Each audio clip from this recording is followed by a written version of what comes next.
Is it working? Aha, it is. Oh, back a bit. Back. There we go. Good morning. Morning. We're very technically adept this morning. My name's Harry Gallagher from a company called McNaughton McGregor, as you can see there. It's a long name, McNaughton McGregor. It's two Macs for short, McNaughton McGregor.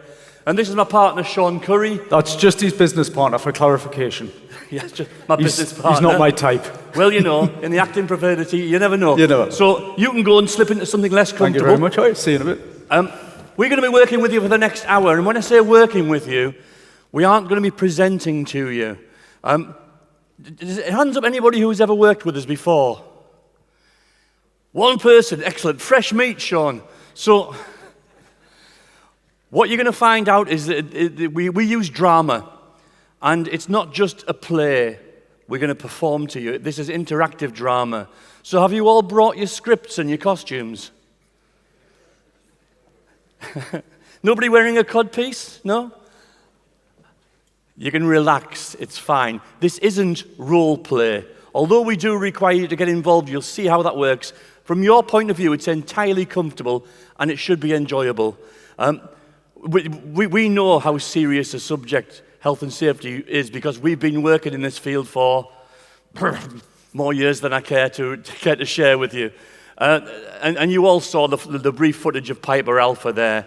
We kind of go back to the step change in oil and step change in safety in oil and gas is where we began many, many years ago with our good friend Tim Marsh at a similar kind of time, who you'll meet shortly. So we are going to use drama. It's not role play. Put your hands up. Has anybody ever had to do role play? And in a work situation? That's all I'm saying. Okay. Keep your hands up if you really enjoyed it. Oh God, there's a few extroverts down here. There aren't many of you, that's all I'm saying. The first thing is, this isn't role play. You can relax and enjoy this. Because we know, in a hall like this with 200-300 people in it, we know the first time I mention the words role play, two things happen. Firstly, your body language goes like this. And then what happens is that the floor becomes really fascinating. Don't pick on me. No one's going to get picked on. No one's going to be made to look stupid apart from us. But that's fine. The reason we use drama is because it's a unique way for people to relate to the way that people are with each other in the workplace. As you can see, I'm partially dressed for it already. I'll be coming out in full PPE a bit later. But we use drama because you're all experts in it. Again, I'm going to ask you to do a show of hands. Who's watched a film recently? There's a few people who never watch television. I go to the cinema here. But so you all know how it works, because you see people coming out the cinema crying at what they've seen, and what you know is a fiction. Or you'll see people shouting at the television at some drama serial. I know that you'll be familiar with The Bridge over in this country, because I got hooked into The Bridge a few years ago on the television. And it hooks us emotionally, because we can talk you through PowerPoint slides for an hour, by which time you'll be asleep, or we can involve you emotionally, and that's what drama does. So you can relax, enjoy the next hour. Very quickly, a little bit about us. We work all over the place. Like I said, we've been doing this a long time. And we've never worked in Denmark before this morning, so thank you very much for having us. An extra flag is going to be added. We work with all sorts of different companies, from oil and gas, who first started us off, to all of them, really. And as I say, we're going to look at how people interact with each other. That's what you're going to see. And the first thing, we're going to fast forward through this. We're going to come back to that at the end. You don't need to say any of that. We're going to transport you now to a workplace. Now, whoever we're working for, whether it's for BP or Total, I saw mentioned there, they were all clients of ours. Whoever we work with, we don't set our drama inside a real company, because there's many reasons, but if we take you away from the real world into our slightly made-up world, but as long as there's little bits that you recognize in the way that people are with each other. Has anybody ever heard of Avion Energy? It's a good job we've made them up. We made them up some years ago. You wouldn't believe the amount of people we've killed and maimed in Avion Energy. There's thousands of them. Thankfully, they're not real. But what you're going to see this morning, you're going to see two characters. In a moment, you're going to see David Collins. And David will come on. That's Sean. Sean is playing David Collins. You'll hear from him in just a moment. And then after David Collins, you'll meet his colleague, Martin Baker. And just to give you a clue, Martin Baker is a kind of a tall, slim, young Hollywood type. Can you see him materializing in front of you? We don't care how much we spend on your imaginations this morning. And you should also be able to see a load of wind turbines materializing in the background. Can you see them as well? I'm pushing it now, aren't I? So all we want you to do for the moment is sit and watch and listen to this. Action.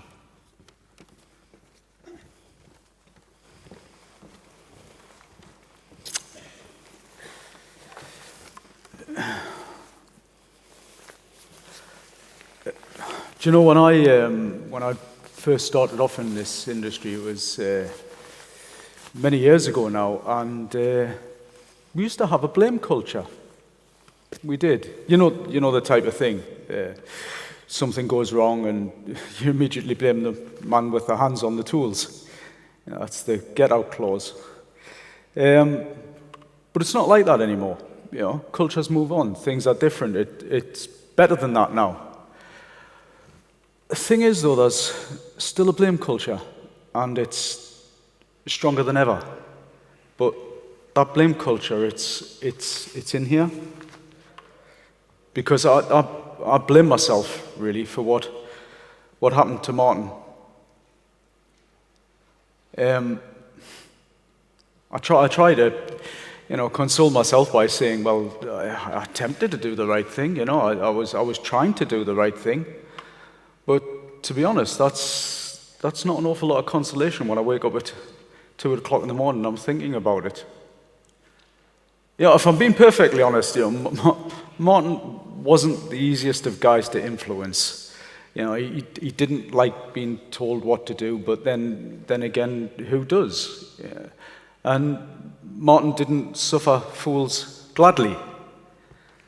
But it was Martin that was the fool that day, and I was the fool for letting him go to work without the right equipment. The accident was a month ago now, and obviously there was a subsequent investigation to that, and I got a final written warning. The investigation took into account that I did try to do the right thing. I did try to intervene at the time, but I lacked the skills to influence. And as a result, I got training. Martin got a life sentence, really. His back was broken. Broke his pelvis, his legs were smashed, and they say that he'll probably walk again, but that's going to be a very, very long road to recovery. But the thing that really keeps me awake is he fell, and I ran over to try and help him, and I saw him lying there, and he was all twisted up, and I looked down, and honestly, I thought he was dead.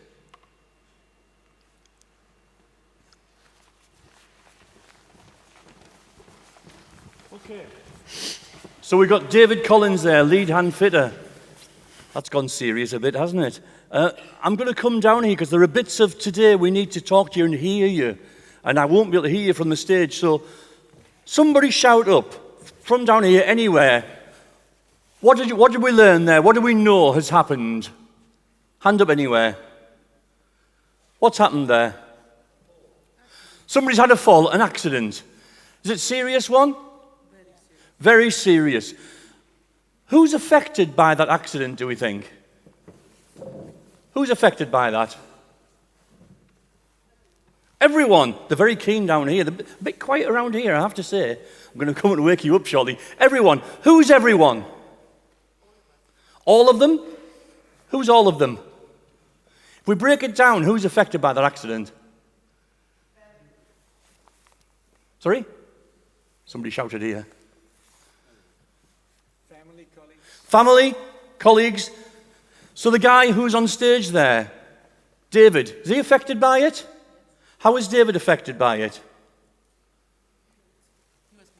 Guilt. He feels guilt. He was responsible. He said there was an investigation which found that he needed retraining, and he had a warning as well for not preventing him hurting himself. Who else is affected by that accident? The company. How is the company affected? Bad reputation. So, really, when we say everyone, that's endless, isn't it? Here we are at the safety conference, a health and safety conference, and I bet you've all seen this example used. There's some guy in my position without wearing all the overalls and things. There's some guy up here, and they often use a metaphor. They often say it's like throwing a stone in a pond, and there's a big splash and ripples go out. You ever heard that? Yes, very commonly used. People were using that when I first started in this business, so it's old. But the reason it hangs around is there's a truth to it. The person who gets splashed is the person who gets injured.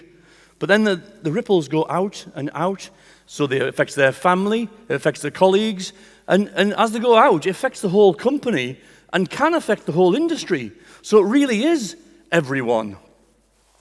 So the nature of it was a fall, and it's a serious one. What we can do with drama that you can't do in real life is you can mess about with time. You can fast forward, you can rewind. Anyone ever seen the film Pulp Fiction? Yeah? That starts at the ending, doesn't it? And now we haven't got the budget of Pulp Fiction, or quite frankly, the talent. But if you're very good, we might bring out the gimp later, but we won't talk about him too much. But at Pulp Fiction, it starts at the end, and the rest of it is played beforehand. That's what we're going to see now. We know the end of this story. We know the guy's going to get really badly injured, and it's going to affect him for the rest of his life. For the rest of this morning, for the next 45 minutes, nothing has happened. We're about to see a conversation that leads up to the incident, but we won't see the incident itself. So let's bring on his lead fitter again, David Collins, and we're going to see the conversation just before they set about this job.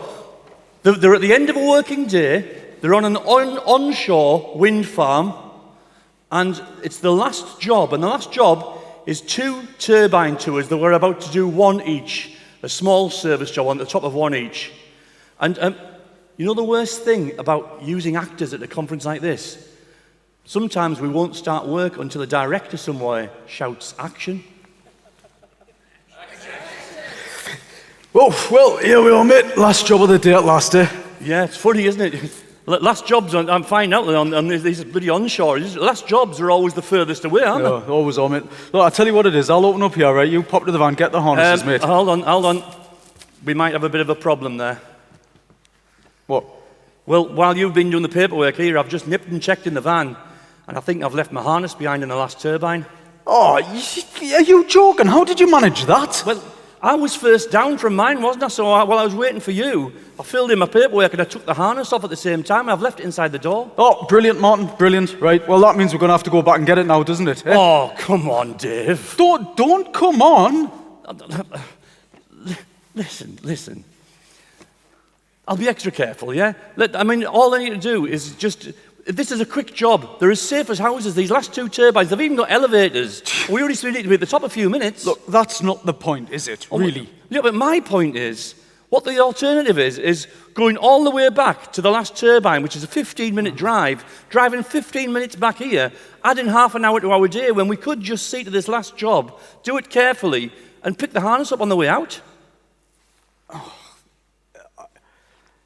I'm not sure about this, Martin. Oh, come on. I mean, look, we've both been around the block, haven't we? Huh? How many times, in all your years working here, how many times have you lost your footing at the top of a turbine? Well, none. Well, none. Exactly. Look, all we need to do, look, you take your harness, I'll get the elevator up, I'll be really careful at the top, we'll get the job finished, and then pick the harness up on the way out of the site.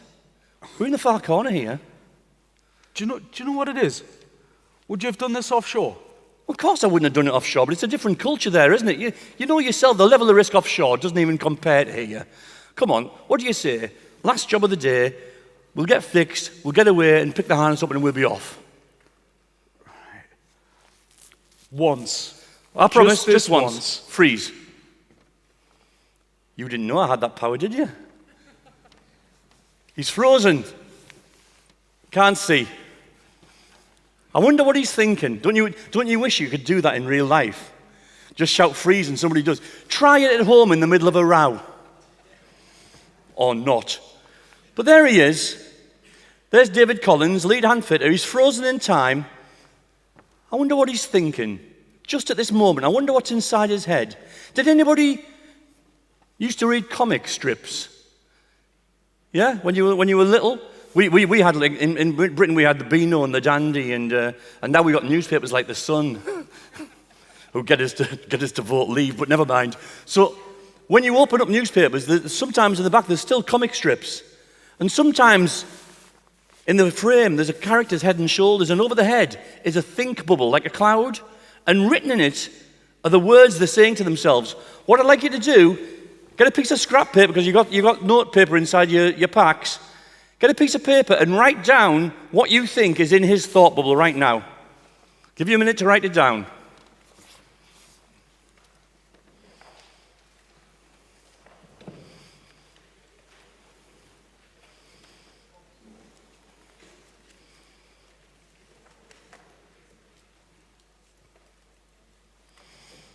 You didn't know you were going to have to do this, did you?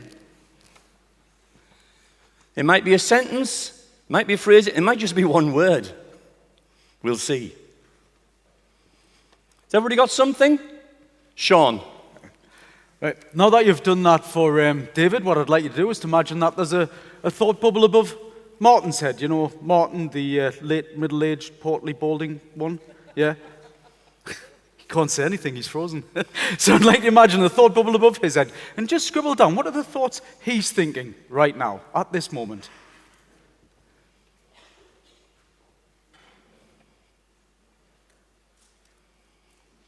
It's all gone quiet. Excellent. I'll hand you over to Harry. Okay, I'm going to come down among you now. So, let's have a look at David there, the leading hand. Somebody from this table, shout out in English preferably, what you've got written down for David. What's he saying to himself? I'm thinking that maybe he's thinking about, like, should we really take this risk and how can I prevent him? Should we really take this risk and how can I prevent him from taking this risk? Yeah, what's the best thing to do? What's the best thing to do? Great, so there's 3 thoughts for him there. Somebody from this table for David, yes? I don't feel good about this.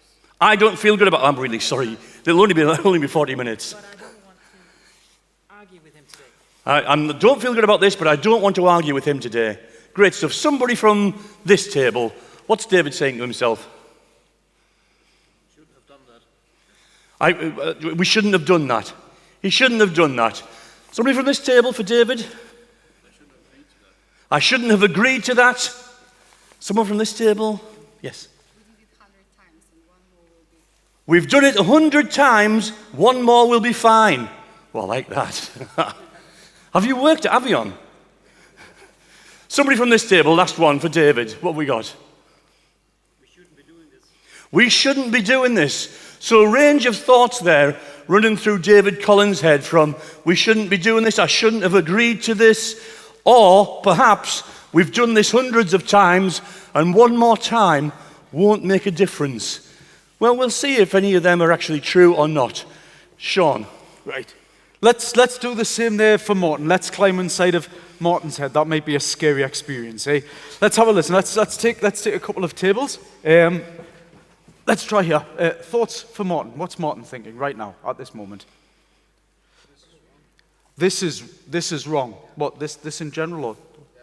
All right, just trying to find what was wrong there, you know, just, if you're discontent, it's fine. What about Martin? Soon steaks. Soon Steaks. steaks, like high stakes. No steaks like. Oh, soon steaks, eating steaks. Oh, so Martin's just thinking about his stomach. Are you looking at Martin's waistline? What about Martin? What's he thinking? Yes, I'm off early. Yes, I'm away early. Yeah. So his mind's not here at the moment, is it? His mind's with the stakes. His mind's in the future. His mind's an hour in the future. It's not actually here and now when he's working. Excellent, thank you. Let's try right at the back here. Martin, what's he thinking? Time to see his missus.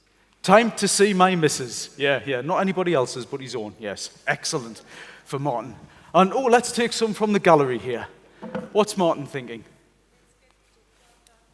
Let's get the job done. So that's it, isn't it? That's his main focus, getting the job done. Excellent. I'll take one more on the way back to the stage. Let me have a look. And Martin, what's he thinking? I will be home before lunch. I will be home before lunch. Excellent. So a range of thoughts there, but I think a running theme through these thoughts is that, where's Martin's mind? Not in the job. It's somewhere else. Yeah. Martin's mind is now in the future. This is the last job of the day. And quite frankly, Martin just wants to go home. Excellent. I'll turn you back over to Harry. Okay, a bit disturbing. I'll release Sean there. I heard food mentioned more than once. Are you trying to tell me something? So we'll let Sean go. Thanks. So I'm going to come down among you again for this. What do we think of that conversation between the pair of them? Was it a good conversation? No. Why wasn't it a good... Sorry, you're getting picked on all the time here. I do apologize. Why wasn't it a good conversation? Because they are not speaking freely. They have thoughts, but they haven't explained everything to each other. Right, so they're not explaining to each other very well. They're not going through the risks properly or the hazards of this job. Any other thoughts? What kind of conversation is that between these two? Sorry? See what I did there? One where they don't listen. I'm awfully sorry. One where they don't listen to each other. There's a reason I get cast in these roles, you know. Anything else? What kind of conversation is this? Do we recognize this conversation? Very common one. So it's not just us Brits then. It's a very common conversation because it's two men who are working together. And you know what? Us men are really good at. We're really good at doing jobs of work. Are we good at talking to each other about risks and what could happen? No. So I'm going to set you off with a task now. I can stay down here to do this. What we're going to get you to do now, just for the next 5 minutes, around your tables, is have a conversation. See? We lead on to they can't talk to each other. We're going to make you talk to each other now. 5 minutes to have a conversation about two things. Well, three things. But firstly, what do we think of these two guys? David, the leading hand, who's played by Sean. What do we think of David's skills in trying to control this job? What's his intentions like? What are his skill sets like? And also Martin, the maintenance fitter, the one who just wants to get home, the one who's left his harness in the previous turbine. What do we think of these guys? Where are they coming from? What do they want? And then thirdly, if this conversation is typical of what happens in Avion, what kind of safety culture do you think is present in Avion Energy? This is more about the conversation, but somebody around your table note down in bullet points what you've talked about. A general hubbub should ensue. 3, 2, 1, now!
Okay. Usually this is quite a long, involved process, but we have an hour's presentation this morning, so we are truncating it just a little bit there. What I'd like to do is just to get a little bit of feedback. Let's get a little bit of feedback on Martin. Do you remember Martin? Yeah, the balding fella. Yeah, that's the one. I love doing that. I want to talk. Let's go from table to table. Let's just get a little bit of feedback on this now. So, first impressions. What do we think of Martin as a person? Something from this table. What do we think of Martin? Complacent, not, complacent. Complacent. Yeah, that's a big word, that complacent. You know, one of the good definitions of complacency is the unwanted inheritance of success. Because it didn't happen last year, it didn't happen yesterday, it didn't happen that day. So why is it going to happen tomorrow? Why is it going to happen now? So his complacency may be built on many years of success. But there's no guarantee that's going to continue, is it? So complacency, that's a good one. Complacency for Martin. What else? What do we think of Martin here? What do we think? We only made it to David. Oh, you only made it to David? Did you get stuck on David? Oh, bless. That's fine, we'll come back. You'll get a chance. We'll share with David. That was some in-depth, so it's a psychologist's table, is it? What did we think of Martin? You can say that he is challenging the ways of working. He's willing to challenge to make a shortcut. So he's willing to challenge working norms, working practices in order to make a shortcut. And I think one of the things that we said at the start, remember when we were doing the thought bubbles in his head, his shortcut is now getting home, isn't it? That's his main priority above and beyond the work that he's doing at the moment, yeah? Excellent, so brilliant. And Martin, let's go here. What do we think? What's our first impressions? He has the wrong safety mindset. He has the wrong safety mindset, yeah? Which one's that then? What would be the right one? Well, he should, he doesn't have his harness, he goes pick it up. He just doesn't have it. There's a blatant He has to pick it up. black and white rule, Yeah. and he should do it. That's it. No Yeah. discussion. And that, no discussion, that is an example of just the wrong mindset towards safety. Excellent. Thank you very much. Martin. What do we think of Martin? First impressions. He's a typical extrovert person in a workplace, I think. Typical extrovert person. What does that mean in context? He's quite noisy. He speaks up a lot and wants to get his things through, I think.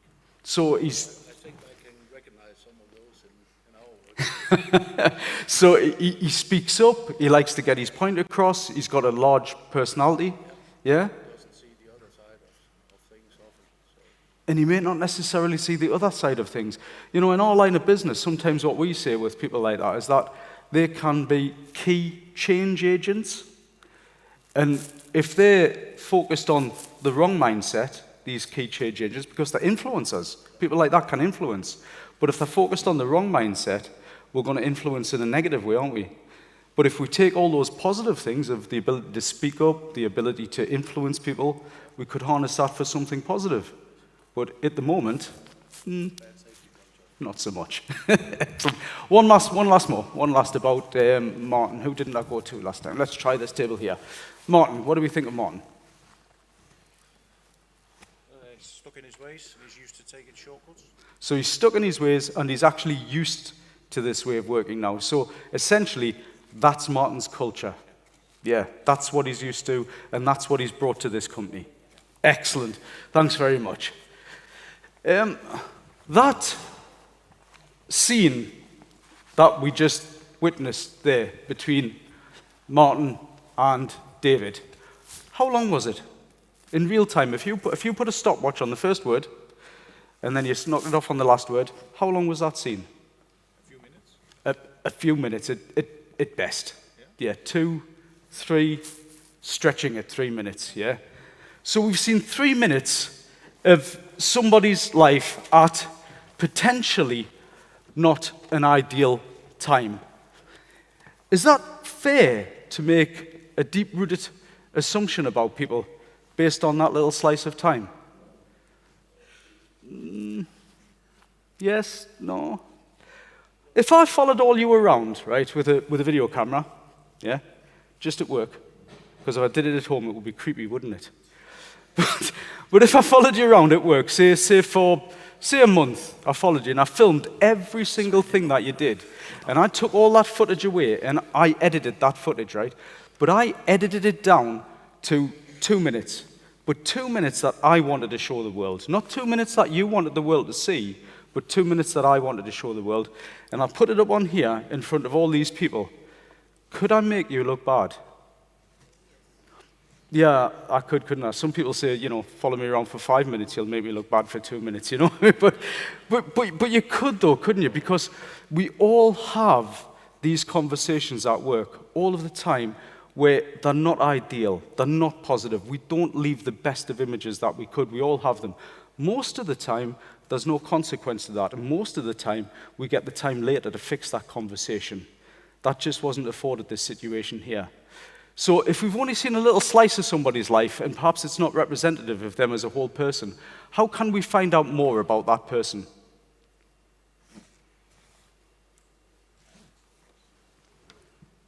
Talk to them? Talk to them? Ask questions. Oh, honestly, I love you. It's plant in the front row. Brilliant answer. Ask questions. That's exactly what we can do. So what I'm going to do now is I'm going to bring Martin back out here, and really, I want you to ask questions. Ask questions. Just have a little time amongst yourselves. What could you ask Martin to find out more about him? Literally 30 seconds. What could you ask Martin to find out more about him? I'll bring him out, and you're going to get a good 5 minutes to dig deeper into Martin. What sort of person is he? Just 1 minute. Have a little conversation. What can you ask Martin?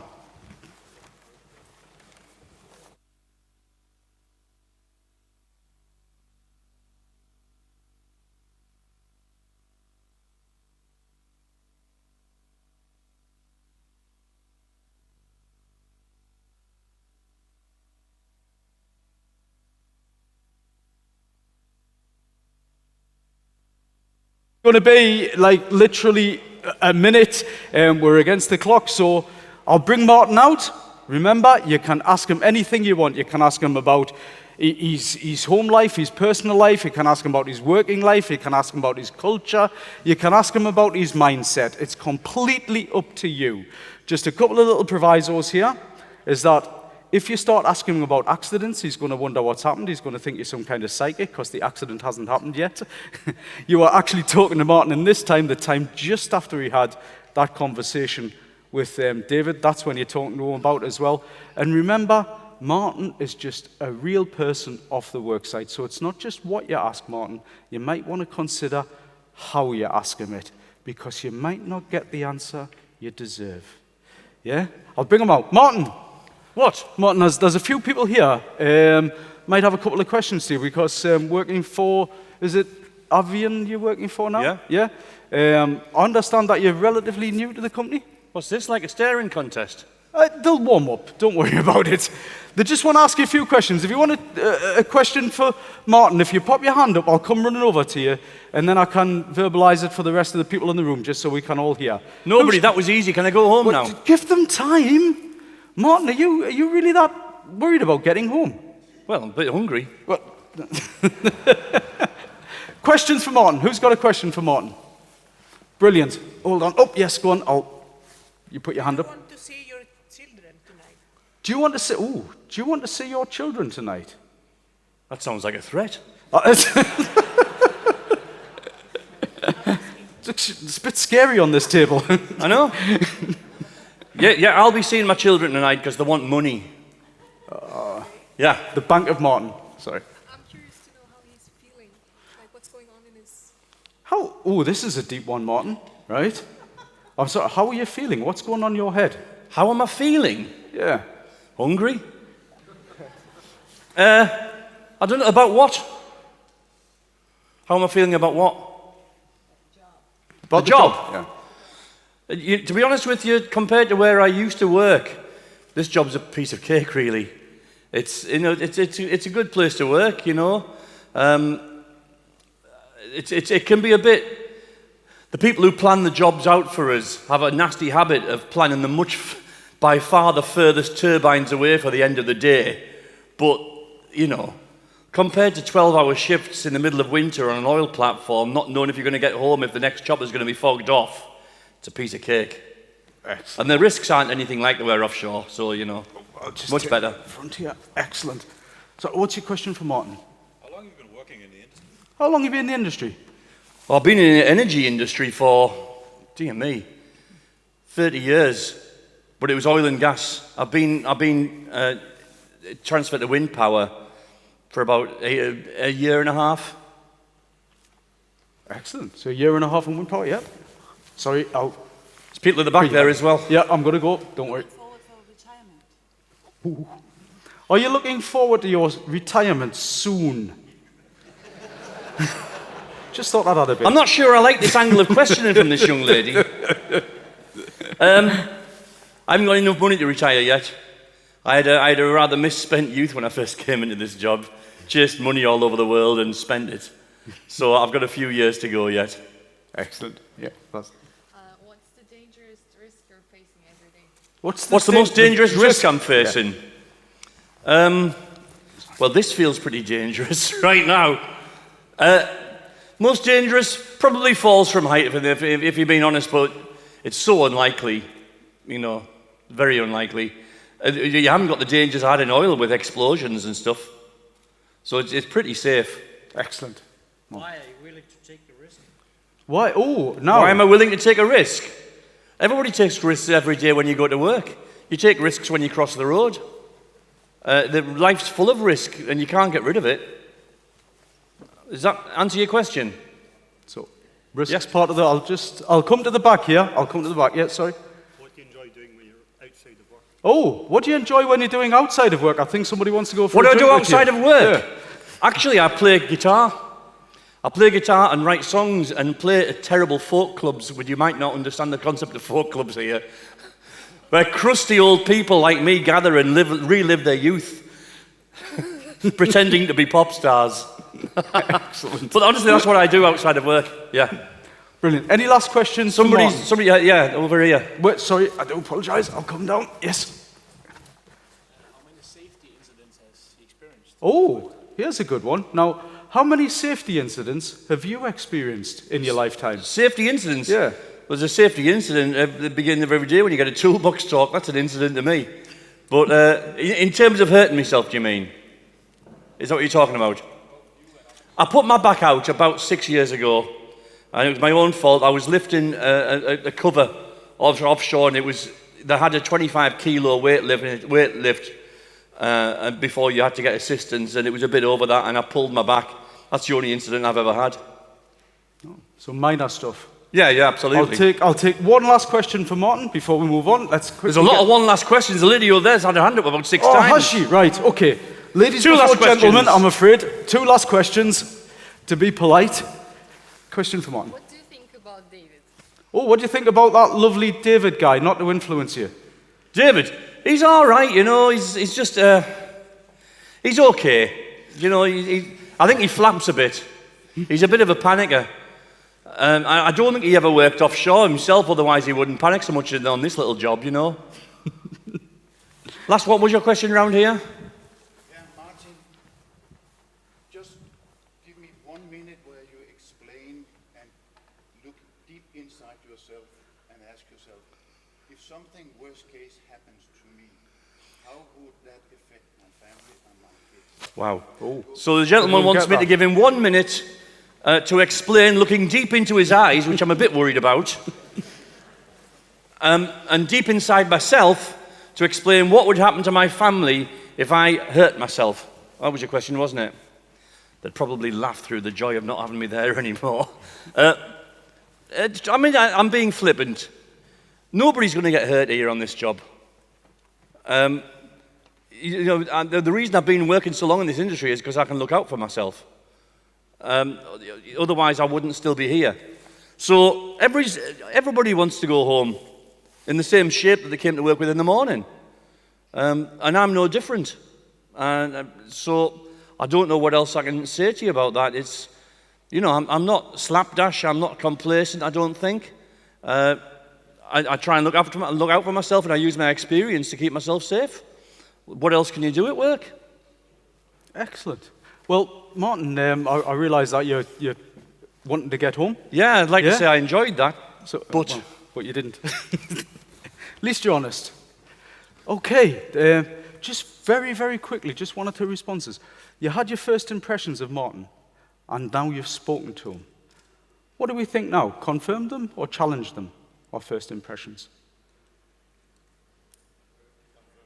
Confirmed. Confirmed with the funny thing is about Martin, what he was talking when he was talking about risk, and you know, very often some of the work that we do is in the area of risk perception, and you didn't expect to come and do like your basic risk assessment course here, did you though? But risk is a factor of two things. What's it a factor of? Probability and severity. Does Martin know what can happen to him in terms of severity? Does he know? Yeah, he does. He perfectly knows, doesn't he? He can fall, he knows about the injuries, he knows what can happen. Does Martin ever think that's going to happen to him? No. Zero, isn't it? You know, and if you do the little risk assessment matrix, you know, you do this sometimes, you do the matrices, say if they're 5 by 5 or something like that, and you go up in the top corner, and if you've got like a 5 in severity and a 5 in likelihood, it's in the high red zone, isn't it? And if it's in the low red zone. So in terms of the high red zone, in terms of actual severity, he's up there, he knows. He's got that big 5, hasn't he, or a big 10, it's up there. But in terms of likelihood, he's a 0. So there is no risk. 5 times 0 is 0. Yeah. So that's a mindset we'll perhaps have to work on here a little bit, yeah? But not yet, not yet. What we'll do is I'll hand you back over to Harry. This is Harry, by the way, not Martin. I do apologise. I'm not as rude as him. So we're going to have a look now at David, our lead hand. I won't pick on you again. David, our lead hand. Somebody over here, when we were talking around our table, what did we think of David?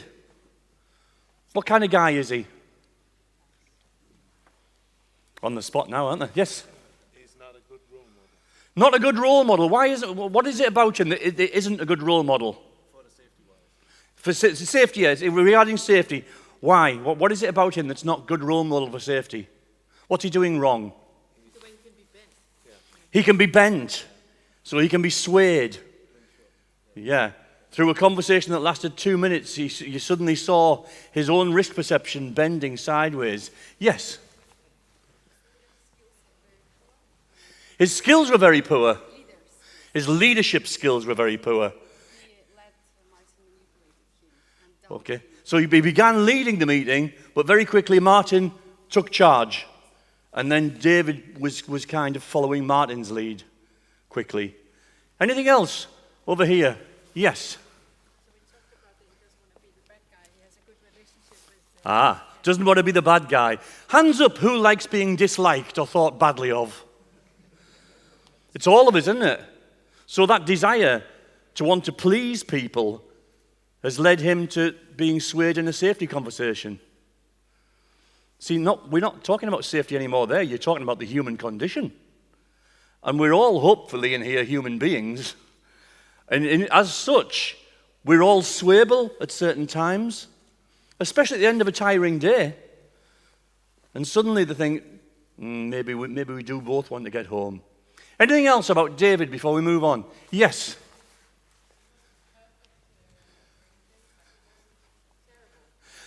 He wasn't terrible. He's quite normal. That could be pretty terrible, can't it?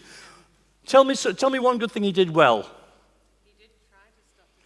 He did, didn't he? Several times he did try to intervene and say, no, we should go back. And so at least his intentions were there, but his skills were lacking.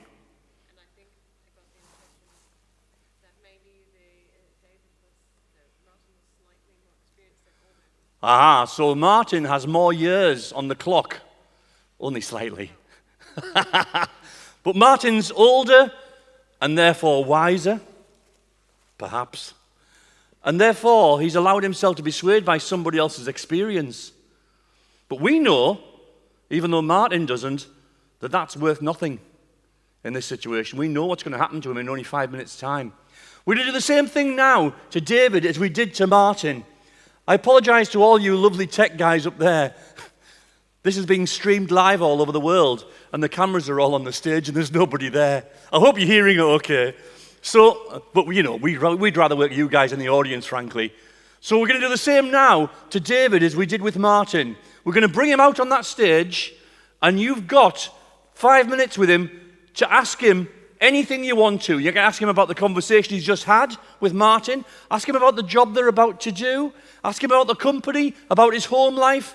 Anything you want, just shove your hand up, and I'll come around and field the questions, and we'll see what he's got to say for himself. I'll go get him, but I want you to think of what you want to know. The one rider I would put on this is, try not to fix him right now. Try not to tell him what he's doing wrong. Just find what life's like in his shoes. David, are you there? Yeah, is this, was this a Q&A? The Q&A, did you get the email about this? Yeah. Yeah, it's just a question and answer session. These guys have, they're for an outside study group. It's a big group, isn't it?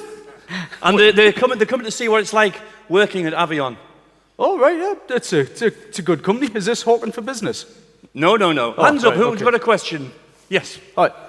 How comfortable are you as a lead in your job? How comfortable are you as a leader in your job?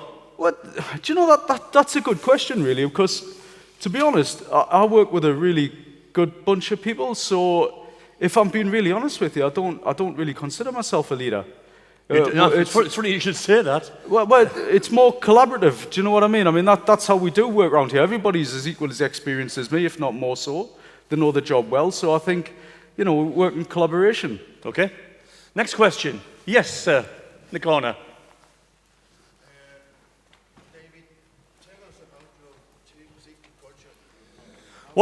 What's the safety culture like in Avion? Yeah, what's it? I think it's I think it's pretty good, to be honest. I mean, I've been with Avion for 5 years now, and it's a relatively new company, making that transition over to sustainable energy.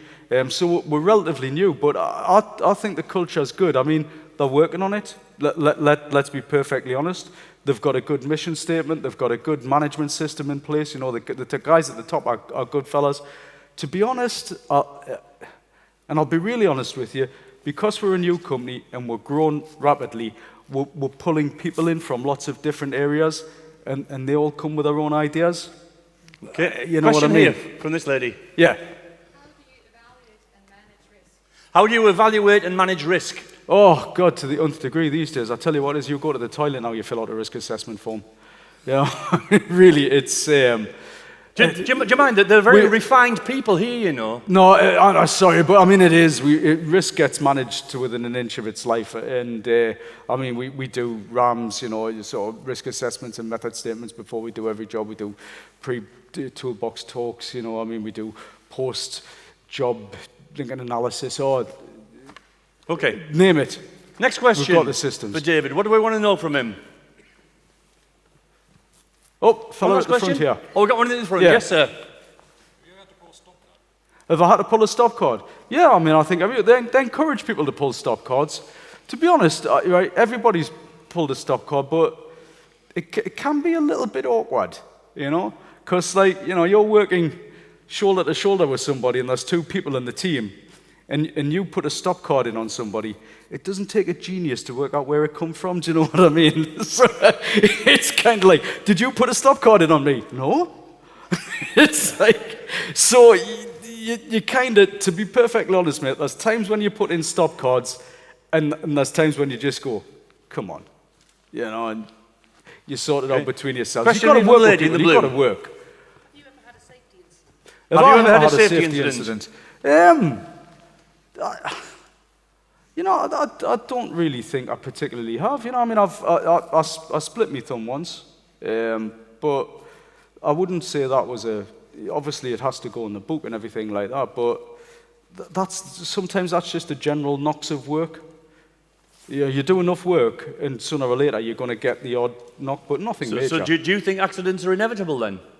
I'm not. Well, you see, now here we get into an old kettle of fish, isn't it? Isn't it all? The odd knock and scrape possibly could be. I'm not decrying we should get them, but it happens. Okay. Any last questions before we let David go? Yeah. Yes, lady here. We've got a few. Oh, we've got two then. Well, we've got a guy at the front as well here. He's chomping at the bit like a horse. Yeah. Sorry, lady, you said? Yes. Ladies first. Do you have anybody, role models who you look up to? I imagine you look up to quite a few people, do you? When it comes to leadership, we've clarified the question. Do you know what I mean? That's a funny question, that. Have I got any role models? I don't really know. I like Richard Dawkins. Okay, moving swiftly on. Last question for this lady. Yeah. And then that gentleman. This gentleman's been Go on, that trying for gentleman ages. first, go on. Yeah, sorry. So what's normally more important for you? Deliver the project in time or safety? Oh, right. Company answer, real answer.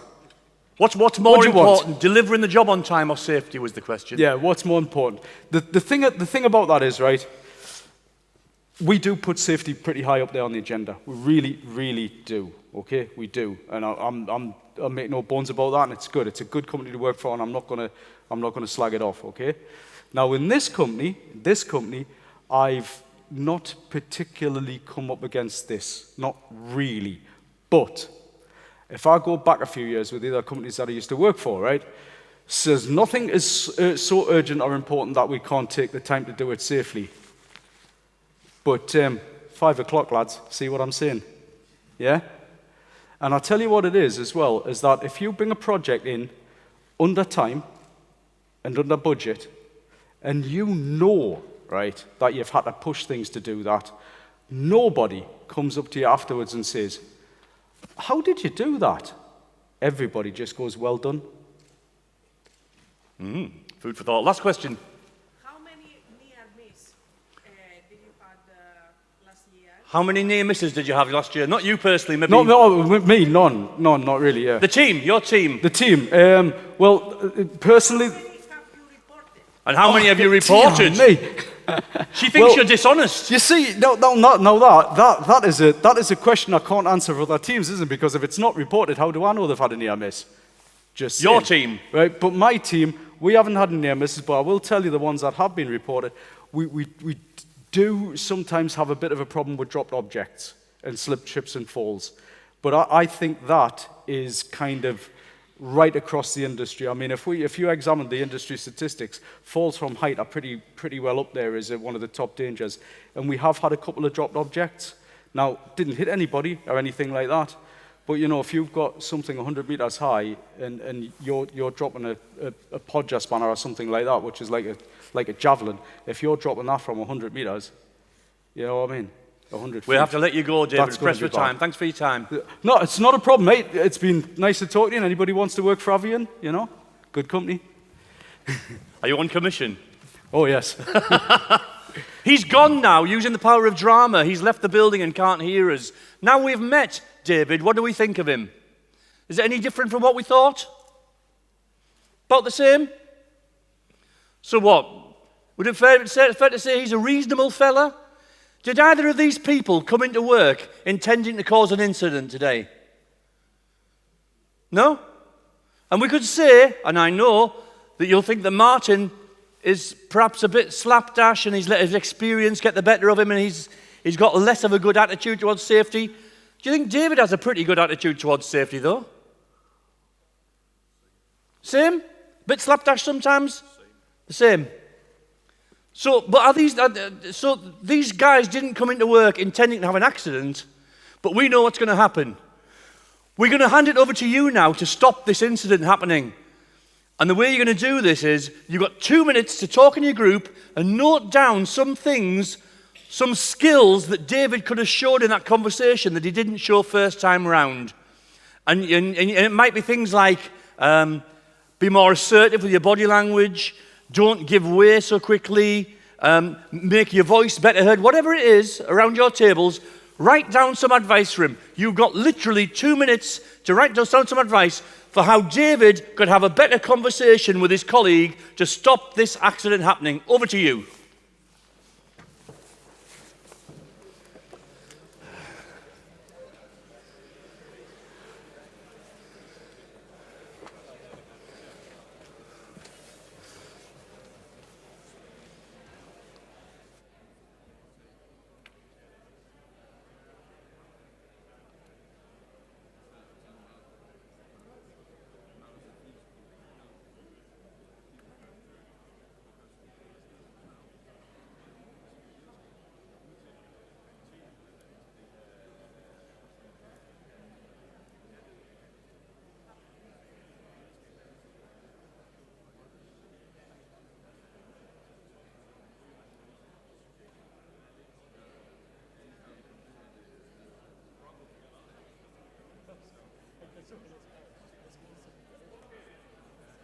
back on? We are back on. Was that the quickest 2 minutes in your life or not? Right, because we're pushed for time and we don't want to overrun here, we're going to move on now. What we're going to do next is we're going to rerun that conversation that you heard between these two men, but this time you're in charge. The way that this works is every time you hear or see something from David that you don't like, could be his body language, his tone of voice, the words that he says, anything that you think, this is going the wrong way, I want you to take charge by saying stop as loud as you can. And it goes like this. 1, 2, 3. Stop. Just the back tables. 1, 2, 3. Stop. Oh, very well done. The minute we hear stop from anybody in this hall, the action will freeze. This is the hard bit for you. As soon as you say stop, we'll freeze, and we want you to feed in the advice, the things that you want him to say differently. And then when we've heard the advice, we'll rewind, rub out the bit you didn't like, and play it again. And we'll keep doing that until we're satisfied that Martin isn't going to take the risk of going up without a harness. That's your task now. The thing is, from the back, we need to be able to hear you because there's nobody roving about with a microphone this time. So anybody shouts, you need to shout to us to what to do, and really loud and clear. Is that okay? And if you do it well, you'll get your reward with a cup of tea in 10 minutes' time. Okay, so here we go. Don't forget, you're in charge with the power of stop. When you see something from him that you don't like, you can't stop me. I'm a force of nature. Martin's behavior, and more importantly, his beliefs of what he believes could happen to him, will only be influenced by what this guy says and does to influence him. This is somebody taking charge of the culture around them. This is an example of how one person can affect the safety culture around them for the good. Okay? And earlier on, we heard mention of blame cultures. In the best traditions of a no-blame culture, if it goes wrong this time, it's all your fault. Is that okay? Once again, we need a director to shout action. Well, here we go, mate. This is the last job of the day. Yeah, typical, isn't it? You know, last jobs of the day are always on the furthest flung corners of these sites, aren't they? I'll tell you what, listen, I'll open up here. You go to the van, get the harnesses. Oh, hold on. Did I hear a Might have a... Be loud. Yes. What? I would suggest that you actively listen to what is being presented as a challenge, because he's really concerned about time, and you Right. perhaps can influence how you will manage time, and you take leadership and say, I hear your concern, perhaps next time we can do differently, and I might invite you for dinner. Oh, so... Whoa, I'm inviting him for dinner. Him? Have you seen how much he eats? How much money do you think I get paid? So, Right. what was your advice? Challenge him. So I've got to challenge him about time, and the job takes what it takes. And I said you have to actively listen. actively listen. Right. He's concerned about time, Right. and you as a leader Right. influence his perception of time. So as a leader, I can influence his perception of time, but I've got to actively listen first. You Right, know, okay. Ready? It's funny, isn't it? On these jobs, the last jobs of the day are always on the furthest flung corners of the site, aren't they? Martin, tell me about time. What do you think it is? About time I went home. I mean, is it an abstract concept? Is it real? Did anyone shout stop there? I don't know what to say. Ask him about time. Sorry. You could point out to him that, okay, I know that time is short. Well, perhaps, you know what, after today, why don't we go back and speak to the schedulers and see if we can get them to position the last one to be on a closer one. Yeah, so try to get the talk. We'll put this as an action because this happens all the time. They do schedule last jobs sometimes the furthest away from the depot. Why? Yeah, good. Listen, mate, do you know what it is? That's a really good point, that, because I tell you what, how many times have we been on the last job and it's the furthest away? I know, that happens all the time, doesn't it? I I think they just sit with a map and just plot as they go along and not thinking about what happens afterwards. It's Brian in the office. You Oh, know. well, Brian's a bit... He's on the spectrum, isn't he? He is. Yeah. So, is that all right? No. Brian is. So, what do you want me to say? You should not go talk with him, but explain him what you want to do. Oh, what do I want to do with it? Yeah, so don't explore it too much, just explain. I'll tell you what it is. When we get back to the depot, we'll have a word, right, about these schedules, because this isn't the first time it's happened. No. This has happened before, because we could have started here and worked our way back. Well, yeah. And then Yeah, we would have finished right next to home. Mind you, I would have still, I probably would have still left me harness in the previous bloody tower that we've been up. Are you having a laugh? No, I've left my harness behind.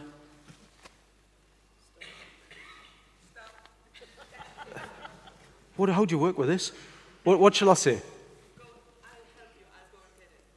Will I? Are you sure? You're very good at volunteering other people, aren't you? Would you like to go out in the rain and the cold and? No, Bob. All right, okay. So it's just me that's getting paid to go back and get her. Really? If he doesn't want to go, then you have to go, because you're the lead. Right, but first I should encourage him to go. Yeah, go and get it.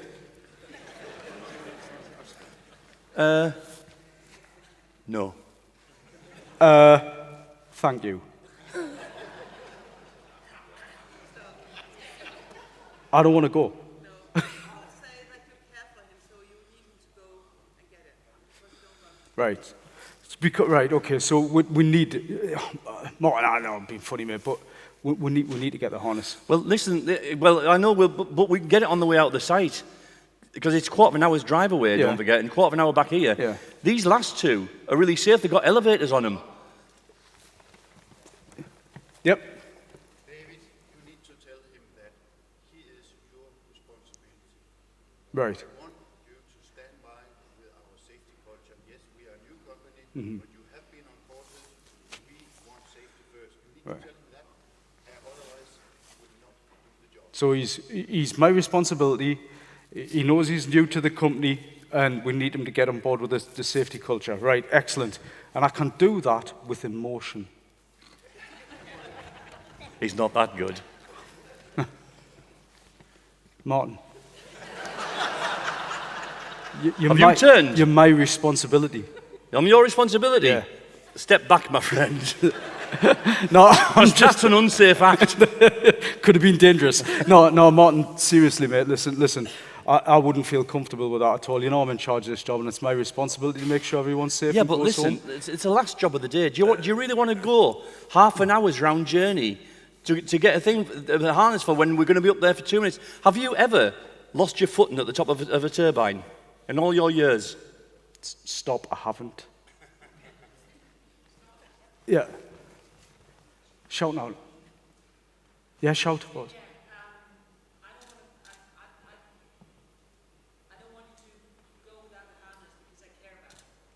Oh. We're two middle-aged men. Have we got to talk about caring about each other now? Really? Middle-aged, you're flattering yourself I know. there, son. Well, I might be 110. It's possible. Yeah, sorry. So it's we're not doing it at the harness, and if I link it into the other one, it's because we do care. I've never slipped, but that's not the point. Okay. Also care about his family. Yeah. He's got a couple of kids. Yeah. Listen, Martin. Look, I'll tell you what it is. I'll lay it on the lines for you here. I'm in charge of the job, and we'll kind of do it without the harness, okay? But the reasons are, mate. Look, is I'm not being funny, and I'm not, but we've got to look out for each other. I get that. I get that. I feel a bit stupid having left it there. Is all it is. And I didn't want to cause me being the cause of the job overrunning by half an hour. Do you know what I mean? Aye, that's a fair point. Yeah. Don't worry about it. Everybody makes mistakes. Let's go and get the harness together and do it safely. Yeah, we do. We've talked about it, long enough. Yeah. Cool. So it's stop. Don't worry about it. Yeah. Everybody makes mistakes. Excellent. Listen, don't worry about it, Martin, mate. We'll make mistakes, don't we? Well, yeah. I'll tell you what, look, the time we've had this conversation, let's jump in the van, we'll go back and get it, because I know, you haven't been with Avian for long. Actually, I've had another idea. Aye. Why don't we just use the one harness and one goes up while the other one waits, and then we do it one tower at a time rather than both towers at the same time? That way, it's 10 minutes a tower. I'll wait at the bottom for you.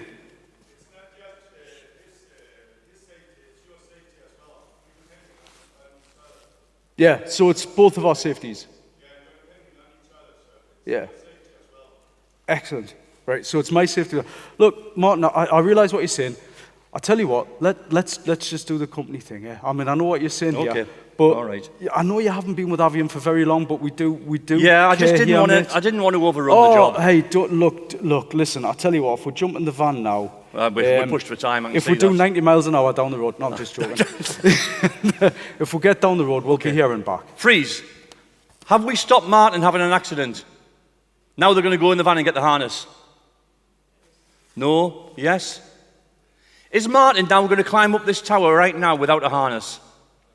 No. How about his mindset, though? Is there still some work to do there?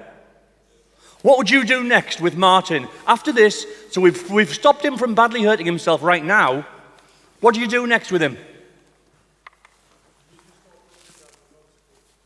So talk to him about consequences again? So maybe away from this job. You know, we're going to hand it back to you in just 1 minute. That becomes your job. You're all safety experts. That's why you're in this hall. And you will all have Martins on teams or the teams that report to you. You've already agreed that there are Martins out there earlier on. What this is about isn't just about safety interventions. It's about engagements, how we engage our people and address their risks. 1 minute to wrap up. Sean. Yeah. Our slides fell rather out of sync last time, so bear with here, because I need to just pop back a bit. So let's have a look. A little bit of a sort of preview there. The thing is, what we do, what Harry and I do, is we help companies improve their safety cultures by improving internal communication. That's what we do. That's our business, as it were. And many years ago, you know, I wanted to get a quick definition of safety culture just to get everybody on the same page, you know, when we start a course. Because when we start talking about things like cultures, it can get a little bit nebulous sometimes, because people may have different ideas. So I just wanted everybody to be unified in what we're actually talking about. And to be honest, I did it. It wasn't a serious exercise, but what I did is I looked up safety culture in the dictionary. It wasn't serious exercise, but I just did. And what I found is that the word safety meant the condition of being safe, freedom from danger, risk, or injury. That's what it says in the dictionary. And then under that, I found culture was the ideas, customs, and social behavior of a particular people or society. And I thought, well, that's pretty good. That's not bad. That's where I'm coming from. But then when I looked to the side, next to how it tells you how to pronounce the words and when it tells you what the words are, what I found out was that the word safety and the word culture were nouns, right? And that actually got me thinking. It did get me thinking. Now, you saw at the very start all the organizations we've worked in, all the places in the world. We've many, many organizations in many, many places in the world. And to be honest, with no disrespect to anybody in this room or any organization whatsoever I have worked with, it's much the same, okay? You all have your risk assessments, you all have your method statements, you all have your mission statements, you know. Health and safety is not so important that we can't take the time to do it safely. You know, you are all empowered to stop the job. If there's a conflict between production and safety, safety will always take precedence. All the same, right? Variations on a theme, to be fair. Pieces of paper change color, but we're all heading in the same direction, yeah? Now, considering we're all saying the safe things, and safety's tops, it's number one, remember?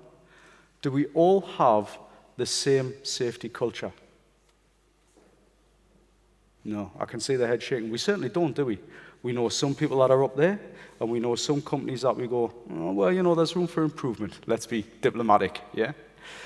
So, what I thought is that the word safety and the word culture were nouns, but I don't want you to think of them as nouns, okay?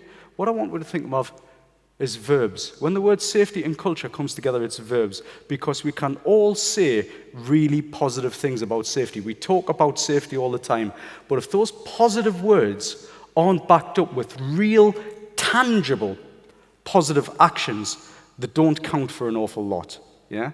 And I want to leave you on a very quick exercise just to demonstrate, okay? What I want you to do is just put your hands out in front of you like that. Everybody in the room, please, just indulge me. Indulge me for one moment, just out in front, yeah?